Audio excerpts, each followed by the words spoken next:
बच्चों नमस्कार, आपका बायोटेक चैनल में स्वागत है। तो ये देखिए, आप जो है वो लकड़ी का कुंदा है ये।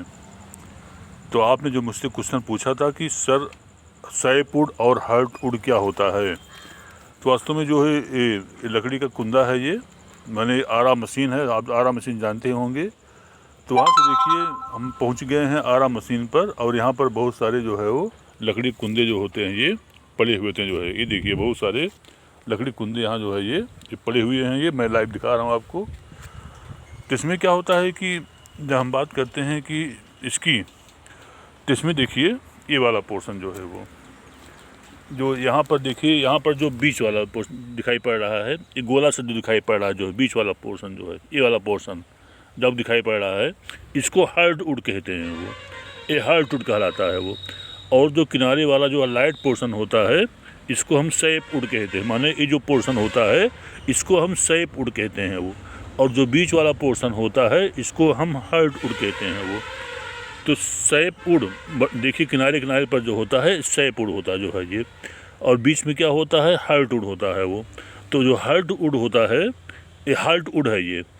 हार्टवुड में जो होता है रेजिन गम पाए जाते हैं, और यह पदार्थों के संवहन में, माने कि वाटर और मिनरल के संवहन में पार्ट नहीं प्ले करता है वो, क्योंकि इसमें जो होता है रेजिन टैनिन्स पाए जाते हैं।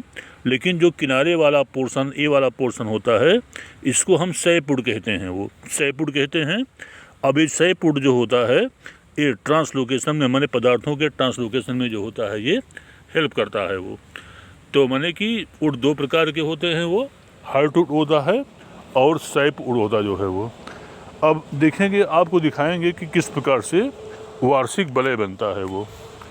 तो दूसरे लट्ठे पास चलते हैं, जहाँ पर दिखाते हैं आपको वार्षिक वलय। जैसे कि आप किसी पौधे के एज को पता करना है, तो आप किसी पौधे के एज को कैसे पता करेंगे, माने उम्र को किस किस प्रकार से पता करेंगे, उसके बारे में आपको दिखा रहे हैं जो है ये देखिए। इसमें जो होता है ये देखिए गोला गोलाकार बहुत सारे जो है वो, ये वार्षिक वलय होता है ये। जैसे यहाँ पर ये बीच वाला पोर्शन हार्टवुड हो गया, और जो किनारे वाला पोर्शन होता है इसको सैपवुड कहते हैं वो। इसमें देखिए धारे नुमा, ये देखिए आपको धारी नुमा दिखाई पड़, रचना धारी में रचना दिखाई पड़ रही है। देखिए जैसे एक लाइन, एक वृत्त का लाइन दिखाई पड़ रही है, गोला गोलाकार जो है वो। देखिए बहुत सारे यहाँ बने हुए हैं वो, ये बहुत सारे देखिए यहाँ पर गोला गोलाकार जो है ये आपको दिखाई पड़ रहे हैं, ये रिंग होते हैं ये। और इसको हम वार्षिक वलय कहते हैं वो। ये जो रिंग दिखाई पड़ रहे हैं आपको, इसको वार्षिक वलय कहते हैं। और वार्षिक वलय को गिन करके आप किसी प्लांट की एज की पता करते हैं वो।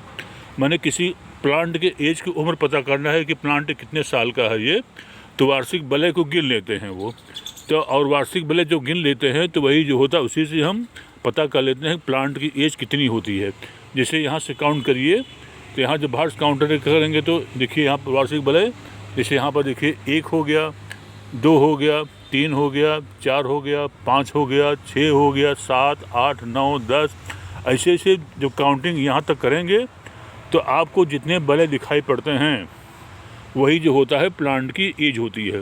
हालांकि बहुत सटीक पैमाना नहीं होता है, क्योंकि वार्षिक वलय जो होता है 1 साल में 1 बनते हैं वो। लेकिन कभी कभार जो होता है ये वार्षिक वलय जो होता है 1 से अधिक बन जाते हैं किसी साल, इसलिए इसको बहुत ही सटीक पैमाना ये नहीं होता है वो। लेकिन तो भी काफ़ी हद तक इससे जो हो जाता है, इससे हम एज की पता कर लेते हैं वो। तो हम किसी प्लांट की वार्षिक वलय, माने इस वार्षिक वलय होते हैं, तो वार्षिक वलय को देख करके, गिन करके किसी प्लांट की एज के पता करने को जो होता है डेंड्रोक्रोनोलॉजी कहते हैं वो। तो बड़ा ही इंपॉर्टेंट बच्चों वीडियो है जो आपने पूछा था कि इसमें सैपवुड हार्टवुड क्या होता है वो। तो सैपवुड जो होता है बाहर बाहर होता है, और हार्ट जो होता है तो नीचे नहीं होता, अंदर होता है जो है ये। तो हमने बताया कि सैपवुड जो होता है पदार्थों के संवहन में सहायक होता है, लेकिन हार्टवुड जो होता है, जो बीच वाला पोर्शन होता है, ये वाला पोर्शन, ये पदार्थों के संवहन में जो होता है ये प्ले नहीं करता जो है वो। तो अब आती है बड़ा इंपॉर्टेंट प्लांट होता है कि अब आप किसी एज के पता करने प्लांट को हो, आरा मशीन चले जाइए, तो वहाँ वार्षिक वलय गिन करके आप किसी प्लांट की एज को पता कर सकते हैं। तो बच्चों से बहुत बहुत धन्यवाद। ये वीडियो बड़ा इंपॉर्टेंट है, क्योंकि इससे क्वेश्चन पूछे जाते हैं। आपका दिन मंगलमय हो बच्चों, नमस्कार।